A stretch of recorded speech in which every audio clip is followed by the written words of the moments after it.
The Bank of Korea has raised the country's annual growth forecast to 3%, citing improvements in exports and domestic consumption. It's the third time GDP has been revised upwards this year.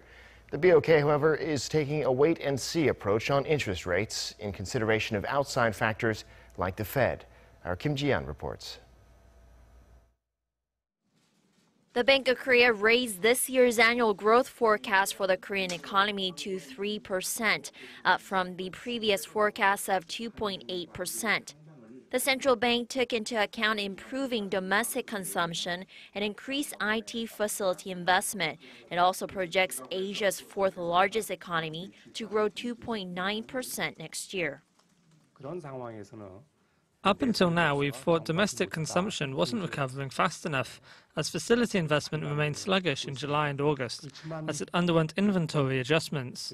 However, after further monitoring, we've discovered it has gained momentum in September due to increased investments in the IT sector.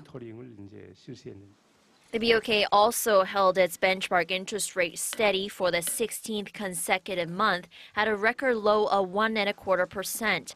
The central bank says it will take a wait-and-see approach as it monitors external factors to determine whether the local economy could withstand a rate hike. Pressure is growing on the BOK amid high expectations the U.S. Federal Reserve will raise rates yet again in December. However, central bank officials believe a rate hike would severely affect homeowners' ability to repay their debt and raise the risk of defaulting on their mortgage loans.